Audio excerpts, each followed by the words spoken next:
5개 광고를 듣자마자 좀 이걸 꼭 해야겠다 생각을 했고 너무 썰풀 생각에 신났던 광고예요. 네네. 그래서 이제 제가 먼저 소개를 할 텐데 이거는 아시는 분은 아실 거예요. 너무나 유명했던 광고여가지고 엑스박스 그 마이크로소프트 엑스박스에 툼레이더 신작이 있었어요. 라이즈 오브 더 툼레이더. 그래가지고 이 신작 게임을 광고하기 위해 만든 서바이벌 빌보드라는 캠페인입니다.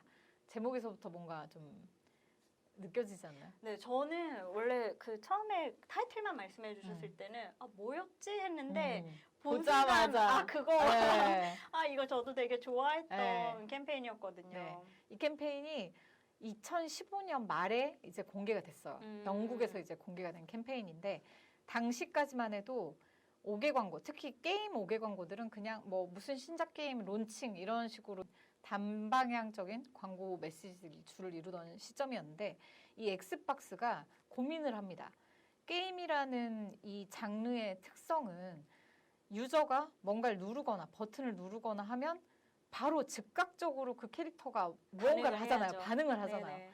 근데 왜 5개 광고는 그렇지 않을까라는 거기서부터 이제 출발을 해가지고 버튼을 누르면 무슨 일이든 일어나는 이 게임에서 좀 아이디어를 얻어가지고 이 툼레이더 신작을 선보이면서 게이머들이 직접 5개 광고를 컨트롤할 수 있게 하면 어떨까 하는 그런 아이디어를 냅니다. 그래서 서바이벌 빌보드를 만들어요. 근데 또 이것도 재밌는 게 이 광고 또한 전 세계에 딱 한 개만 운영이 됩니다. 그래서 영국 런던 브리지 네. 거기에 설치가 된 대형 5개 광고판인데 정말 비쌌을 것 같은데요. 정말 비쌌어요. 진짜. 근데 엄청나게 크게 만든 다음에 서바이벌 이렇게 빌보드라고 써놓고 거기에 8명의 실제 사람을 올립니다. 그 사람들은 지원을 한 건가요? 네. 수천 명이 거기에 이제 지원을 해가지고 네네. 선발된 남자 4명, 여자 4명. 이 사람들이 이제 서바이벌 게임의 캐릭터로서 이제 출전을 하게 된 거죠. 그러면 그 출시한 툼레이더라는 게임이 그런 종류의 그런 게임이었나 액션 봐요? 게임이래요. 아. 네. 이제 이 8명을 세워요. 그래서 게임의 미션은 뭐냐? 24시간 동안 버텨라, 살아남아라. 이게 이제 이 캐릭터들의 미션이고 네네. 이 8명 한 다음에 이제 광고를 할 거 아니에요. 우리가 이 8명을 세웠는데 너희들이 조작을 해야 된다. 근데 이 조작이 되게 웃겨요. 이 캐릭터들에게 극한의 상황을 줄 수 있는, 컨트롤할 수 있는 선택권을 줘요. 어떤 유저들에게. 극한의 상황일까요? 뭐 눈보라를 치게 만들어라. 어. 비가 오게 만들어라. 어. 뜨거운 불을 내뿜어라. 바람이 미친 듯이 불게 해라. 이렇게. 그걸 5개 상황에서 지원을 하는 거죠. 그래서 선택지를 주면 사람들이 거기 투표를 해요. 만약에 뭐 눈보라가 치게 해라에 투표를 하면 그게 만약에 많다 그러면 그 8명한테 정말 미친 듯한 눈보라를 막 그 상황을 만들어가지고 얘네를 괴롭히는 거죠. 그 캐릭터들. 2006년이라고요? 2015년. 되게 좀 파격적이죠. 네네. 네. 그래가지고 사람들이 너무 신나서 거기에 참여를 하는데 성 선서를 믿으세요? 성 악설을 믿으세요? 아, 저는 성선설을 믿고 싶어 하는 사람입니다. 이 그 케이스 필름을 보세요. 성 악설이 확실해요. 이 사람들이 막 그 서바이벌 참가자들한테 막 혹독한 시련을 줍니다. 그래가지고 막 눈보라를 쳐도 이 사람들 끝까지 버티고 이러니까 정말 나중에는 강렬한 불길 같은 걸 내뿜거든요. 되게 뜨거운 화염 같은 걸. 그러니까 물론 뭐 타 죽이게 하진 않지만 좀 견디기 고통스러울 정도의 걸 하는데 거기서 되게 사람들이 많이 탈락을 했다고요. 그래서 이제 사람들이 계속 투표를 해가지고 이들을 언제까지 살아남는지를 보다가 마지막으로 2명이 남아요. 그런데 되게 좀 이것도 재밌었던 게 마지막 2명 중에서 1명이 건너가서 호응을 한 다음에 그냥 자진해서 기권을 해요. 그래서 최후의 승자가 탄생을 합니다. 혹시 기자님 이제 몇 달 전쯤에 머니게임이라고 보셨어요? 보진 않았고 이야기만 들었어요. 아, 그래요? 네. 약간 이게 2015년도 반 머니게임 같아요. 정말 뭔가 말 그대로 혹독한 생존 게임. 그러니까 이 신작 게임의 정체성을 광고로서도 아주 잘 보여준 그런 광고 아니었나 이렇게 생각을 하고 또 이걸 전 세계에 생중계해요. 아, 지금 해도 너무 좋을 것 같아요. 진짜, 유튜버들이 네, 하셔도 네. 그래서 좋을 그 것 게임 스트리머들이 많은 트위치라는 플랫폼에서 음. 전 세계로 이제 생중계를 하니까 이 트위치 유명한 게임 스트리머들이 이 광고에 대해서 막 지금 뭐 누가 어떻게 됐고 누가 이런 걸 또 생중계를 했다고 해요. 그래서 정말 너무 잘했다. 그쵸. 그래서 정말 이거는 어떻게 이런 생각을 했을까? 이렇게 게임의 정체성을 잃지 않으면서 네네. 5개 광고라는 올드한 매체를 너무 핫하고 힙한 매체로 탈바꿈시켰던 최초의 사례 아닐까? 저는 감히 이렇게 이제 생각을 하고 이게 얼마나 인기가 많았냐면 하루에 코멘트가 32,000개가 달렸고 매 시간, 그러니까 1시간당 평균 1,000명이 투표를 참여했다고 해요. 와, 그래서 엑스박스 너무 좋았겠는데요? 엑스박스 진짜 엄청 좋았겠죠. 그래서 최초의 승자가 아담 카르라는 남성분이 이제 했는데 24시간 중에 20시간 45분을 버텨냈다고 합니다. 대단하다. 네, 그래서 이제 이 사람에게 또 특권이 주어지겠죠. 툼레이더에 나왔던 그 배경이 된 나라들, 지역들을 무료로 이렇게 여행할 수 여행 갈수 있는 있게? 특전을 우와. 줬다고 합니다. 근데 이거 너무 유튜브에 특화된 진짜. 프로그램 같지 않아요? 네, 정말 어떻게 이게 거의 6년 전이니까 지금은 이게 흔해졌지만 그쵸, 그쵸. 거의 시초가 아니었을까 근데 할 지금 정도로 해도 재밌을 것 같아요. 최고인 것 같아요, 진짜. 그리고 또 되게 이 광고가 정말 획기적이었던 건 일반적으로 사람들이 뭐 길을 지나가거나 5개 광고를 볼 때 시선이 머무르는 평균 시간이 있는데 그걸 듀얼 타임이라고 부르더라고요. 그게 그 영국 조사겠죠? 그게 평균 몇 초 정도 될 거라고 생각하세요? 3초? 그것보단 길더라고요. 8초라고 집계가 됐는데 적어놔야겠다. 네. 듀얼 네, 타임? 듀얼 타임이라고 8초. 듀얼 타임이라고 하더라고요. 그래서 네네. 8초인데 이 서바이벌 빌보드는 무려 60배에 달하는 8분을 이뤄냅니다. 네, 그러니까 정말 광고적으로도 너무나 대단한 광고 효과를 만들어냈죠. 그래서 이 평범한 5개 광고판을 아주 잔혹한 생존 게임의 현장으로 탈바꿈시켜서 정말 또 거기다가 인터랙티브를 결합을 시켰어요. 전 세계 사람들이랑 상호작용을 할 수 있게 이걸 컨트롤할 수 있게끔 그래서 디지털이랑 연계해가지고 정말 대박을 냈죠. 엄청난 효과도 거뒀고요. 이 광고를 보면서 지금은 정말 흔해졌어요. 왜냐면은 굉장히 비슷한 그런 것들이 많아졌으니까. 근데 당시 반응을 좀 보니까 이 올드한 5개 광고라는 전통 매체를 디지털과 결합시키면서 완전히 새로운 장으로 탈바꿈시킨 그런 크리에이티비티가 아니었나 생각이 됩니다. 저는 이게 특히 좋았던 게 그러니까 만약에 그냥 어떤 공간에서 벌어지게끔 했으면 또 그 재미가 덜했을 것 같은데 그쵸. 오히려 야외에서 되게 전통적인 네. 빌보드 같은 데에 네. 사람을 올린 맞아요. 거잖아요. 그러니까 그게 되게 재밌는 진짜. 부분인 것 같아요. 네. 그래서 제가 이제 도대체 이 미친 아이디어는 누가 한 거야? 그래서 봤더니 누군가요? 그 맥칸 런던이 했는데 맥칸 런던보다 더 중요한 게 저도 이번에 이제 취재하면서 알게 된 건데 그 맥칸 런던이 그 인터퍼블릭 그룹 자회사거든요. 근데 인터퍼블릭 그룹 안에 마이크로소프트만을 위한 랩이 존재를 하더라고요. M 유나이티드라고. 네, 그래서 이제 엑스박스랑 마이크로소프트 광고를 전담하는 그런 조직인데 그렇군요. 네, 그 조직에서 이제 맥칸 런던이랑 같이 해가지고 만들었는데 이런 그 대행사단에서 어떤 특정 브랜드를 위해서 완전히 그 광고주만을 위한 랩을 운영하는 네. 전담반을 하는 게 이 M 유나이티도 있고 또 특히 제일 유명한 게 애플의 TBWA 그 미디어 아트랩. 네, 거기도 완전 전담반이어서 애플 광고만 거의 뭐 30년 넘게 전담하고 있다고 했는데 되게 그런 것들도 어떤 뭐 트렌드라고 보기는 그렇지만 뭔가 파트너십적 측면으로 봤을 때 대행에서 머무르지 않고 기획 단계부터 함께하는 걸로 제가 알고 있거든요. 그래서 되게 의미 있는 사례 아닐까 그런 생각이 듭니다. 그래서 이 정말 대단한 엑스박스의 이 서바이벌 빌보드가 2016년 칸라이언즈에서 무려 17개의 라이언즈를 수상을 합니다. 와, 네. 대단하다. 휩쓸었죠, 정말. 근데 이거는 정말 휩쓸만 했네요. 네, 휩쓸만 했다. 이거는 정말 지금 봐도 너무 파격적이고 되게 신선하고 지금 네. 봐도 재밌을 만한 정말 시대를 뛰어넘는 그런 크리에이티비티 아니었나 하는 생각이 듭니다. 너무 신나서 설명했어요. 저도 정말 좋아하는 캠페인이에요. 네. 이게 일방향적일 것 같은 5개 광고에 사람을 넣어가지고 맞아요. 그걸 또 인터랙션하게 하는 네. 거는 되게 재밌는 것 네. 같아요. 그래서 기자님은 뭐랄까 5개 광고에 사람을 갈아넣는 맞아요. 그런 캠페인을 좋아하시는 것 같다. 맞아. 피를 봐야죠.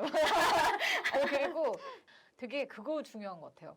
만약에 아디다스가 그 컬렉션을 이 서바이벌 빌보드의 크리에이티비티를 사용했다면 절대로 어울리지도 않았고 그만큼의 효과를 보지 못했을 것 같은데 이 브랜드의 정체성과 그 방향성을 소재와도 결합시키고 그게 좀 중요한 것 같아요. 일관되게. 그리고 또 특히나 이 서바이벌 빌보드는 게임사가 했기 때문에 이 광고가 더 빛을 발한 거지 그냥 누구나 할 수 있는 그런 건 아닌 것 같아요. 그래서 어떻게 이렇게 정체성을 잃지 않으면서 결합시키면서 이렇게 훌륭한 광고를 선보일 수 있을까? 진짜 소름이 돋았던 그런 광고였습니다. 너무 잘했네요. 애정이 듬뿍 담겨있는 네네. 아디다스 광고보단 이 광고를 더 좋아하신 것 같네요. 너무 팬이에요. 이 광고에. 네. 엑스박스 잘하죠. 네, 진짜. 네. 그래서 제가 준비한 광고는 여기까지입니다. 그럼 마지막 네. 또 이 광고 저는 기대됩니다. 왜냐면 이 광고도 다수의 상을 탔고 되게 보면서 저도 이것도 되게 재밌다 했던 광고이기 때문에 또 선아님의 재밌는 썰 부탁합니다. 네. 재미가 있어야 될 텐데. 일단 상 얘기가 나왔으니까 상부터 말씀을 드리면 엑스박스만큼은 못한 것 같은데 2021년 칸라이언즈에서 아웃도어 부문에서 그랑프리 하나, 실버 하나, 그리고 미디어 부문에서도 실버를 하나 받은 것으로 알고 있습니다. 그 외에도 받았는지 모르겠어요. 근데 제가 알기로는 이 정도였고 제가 준비한 캠페인은 하이네켄 더 셔터에즈라는 캠페인입니다. 우리가 지금 코로나 상황 속에서 가장 하기 어려운 것이 술 마시는 거 아닙니까? 그렇죠. 그러니까 이 코로나 상황에서 그 피해를 많이 보고 있는 사람들은 결국엔 자영업자인 것 같고 그 중에서도 하이네켄이라는 브랜드가 술 브랜드다 보니까 펍을 하거나 바를 하는 술집에 관련된 5개 광고 캠페인을 진행한 사례라고 볼 수 있겠습니다.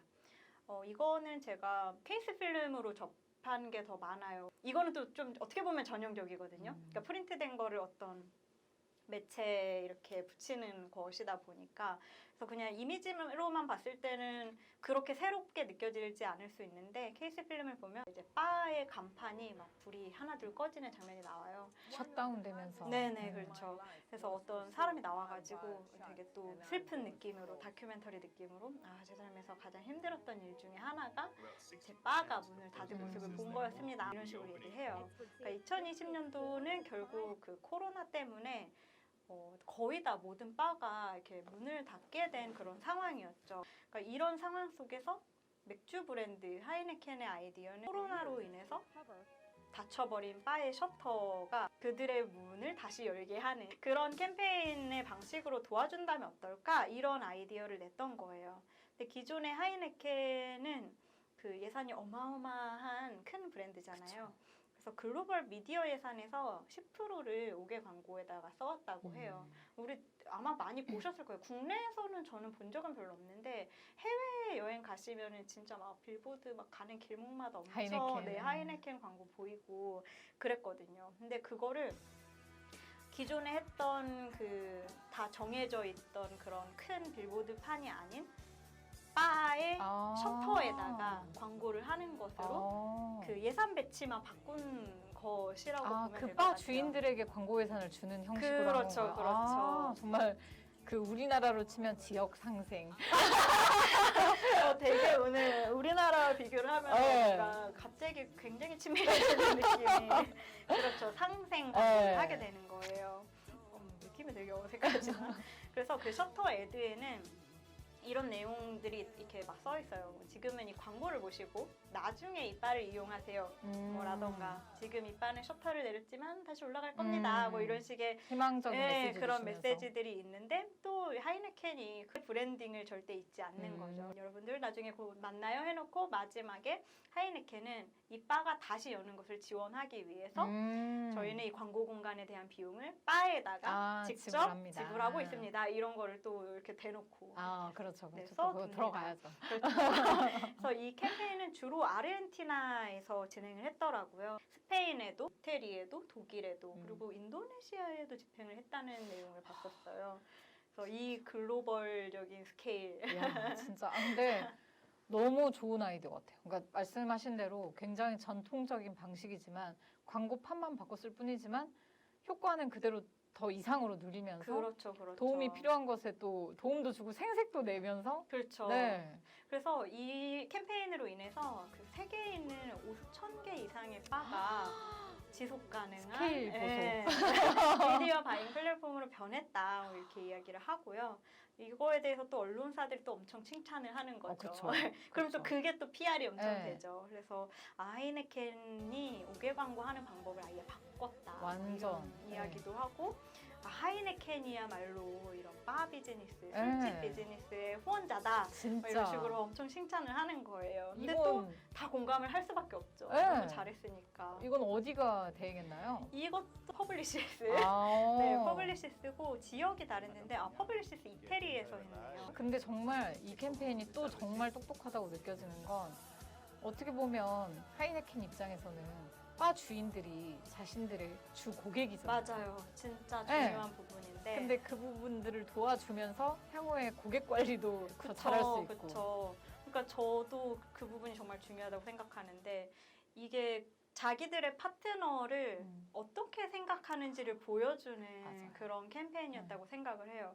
그러다 보니까 일반 소비자들 입장에서는 내가 사랑하는 바에 이렇게 해줬다면 이 브랜드에 대한 하이네켄에 대한 애정도 이렇게 그렇죠. 올라갈 수밖에 없는 것 같아요. 그래서 너무 잘했다고 생각을 했고 또 캠페인이 잘 되면은 뭐가 생기냐면 따라해요. 아, 그렇죠. 그래서 그렇죠. 기네스 그리고 파울러너 이런 데서도 뭐 이걸 따라했다라고 말하기는 좀 뭐하지만 거기서 모티브를 얻어서 네, 좀 비슷한 비슷하게. 방식, 그러니까 바에다 광고를 하고 광고비를 직접 주는 방식으로 뭐 합류를 너무 했었다고 진짜 하더라고요. 훌륭한 크리에이티브다. 그렇죠. 네. 그래서 이게 저는 이걸 언제 나왔지 하고 찾아보다 보니까 원래 하이네켄이 코로나 시국에 영상 광고도 만든 적이 있어요. 그거는 타이틀이 백투더 바스라는 영상 광고 캠페인이었는데 그러니까 우리가 코로나 시국에서 경험하는 것들 있잖아요. 막 팔꿈치로 이거 인사하고 뭐 자리 뛰어앉고 바에서 일어날 법한 모습들을 코 시국에 맞게끔 이렇게 좀 상황이 달라진 거를 이렇게 잘 보여줘요. 뭐 예를 들어 무슨 파티를 하는 것 같은데 케이크에 초가 붙었는데 마스크 끼고 있잖아요. 그러니까 막뭐 손으로 이렇게 해가지고 끝나거나 이런 모습들을 보여주면서 이제 우리가 하룻밤 나가노는 것보다 더 중요한 거는 하루 더 노는 거다. 뭐 이런 식의 메시지를 던지고 이렇게 좀 책임감 있는 소셜라이징 문화가 바를 문 닫지 않게 합니다라는 그런 내용으로 영상을 만든 적이 있거든요. 근데 그 캠페인에서 진화해서 이 5개 광고 캠페인이 나왔다라고 하더라고요. 그래서 이 하이네켄은 정말 자기네들의 파트너들을 외면하지 않았고 이런 것들을 특히 힘들 때 도와준 사람이 맞아요. 못 그게 잊잖아요. 맞아요. 진짜. 그리고 이거는 더 의미 있는 내용인 것 같은데 이 캠페인의 결과치로 서예즈에 참여했던 바들은 100% 다시 열었대요. 이게 너무 정말 대박이다. 네, 되게 의미 있는 진짜. 결과치라고 저는 너무 생각이 훌륭한 들었어요. 브랜드 활동이라고 보여지는데요, 진짜. 맞습니다. 그래서 저 이 캠페인 얘기를 그 5개 관련 부서에 있었던 분과 했었던 건데 이런 거 우리가 했었어야 됐는데 이런 얘기를 또 맞아, 하면서 아니야 근데 우리나라에서 하기 힘들었을 거야. 그 규제 어떻게 할 거야. 제가 되게 놀랐던 건 국내 광고 시장이 되게 많이 성장해 있고 되게 규모도 큰데 아직 광고진흥법이 존재하지 않다고 해요. 광고진흥법. 네. 그러니까 이 광고를 정말 더 활발하게 펼칠 수 있고 좀 더 크리에이티브하게 네네네. 또 발전을 위해서 좀 그런 법 제정도 좀 필요하지 않나. 보호하고 좀 더 진흥시키고 육성시킬 수 있는 그런 법적인 제도도 좀 필요하지 않나. 왜냐하면 광고가 누군가는 그냥 상업적 활동으로 볼 수 있지만 이것도 하나의 콘텐츠고 어떤 의미가 있는 지적 재산권이라고 저는 생각이 되거든요. 그래서 네네. 좀 그런 부분도 필요하다고 보여져요. 지금 이야기를 들어보니까. 맞아요. 그러니까 이런 새로운 시도들을 하려면 정말 그런 규정되어야 네. 하는 법규들도 좀 있는 것 같아요. 왜냐하면 광고가 광고에서 그쳐서 브랜드만을 위한 광고로 끝나는 게 아니라 이번 건 같은 경우는 사회적으로도 도움을 줬고 또 사회적 분위기도 쇄신이 됐고 굉장히 사회적으로 좀 좋은 지속 가능한 그런 문화를 전파하는 매개체가 됐기 때문에 국내 광고 시장에도 좀 규제를 좀 더 완화시키고 좋은 방향으로 네네. 하는 그런 게 필요하지 않을까 생각이 되네요. 그리고 어떻게 보면 약간의 용기가 필요한 걸 수도 있을 것 같아요. 그래서 아르헨티나에서 했던 이 캠페인이 과연 합법이었을지 아니면 약간의 과태료를 낸 걸지는 잘 모르겠는데 어쨌든 결과적으로 많은 사람들한테 도움이 됐다라고 하면은 이 광고에 대한 합법적이지 않은 요소가 있더라도 되게 다시 한번 검토해볼 수 그쵸. 있는 그걸 여지가 좀 생기는 것 무릎 쓰고 같거든요. 한번 해보는 맞아요, 것도 맞아요. 그래서 그런 용기들도 중요한 것 같고 해낸 분들은 너무 박수를 진짜. 보내고 싶은. 모든 분들이 네. 네네. 오늘 이렇게 좀 공간을 바꿔가지고 하다 보니까 저번보다는 살짝 타이트해진 감이 있지만 아주 아직까지요? 부담스럽고. 아니. 오늘 내 집처럼 편안하겠어요. 오늘 되게 5개 광고라는 이름만 들으면 조금은 올드해 보이지만 그래도 또 이렇게 또 잘 살펴보니까 너무너무 재밌고 힙한 그런 광고를 좀 살펴봤습니다. 어떻게 다음 주에 조금 더 느슨하게 네, 조금 더 편해지겠죠. 조금 더 편해지게 돌아오도록 하겠습니다. 오늘 감사합니다. 다음에 또 고생하셨습니다. 고생하셨습니다. 네.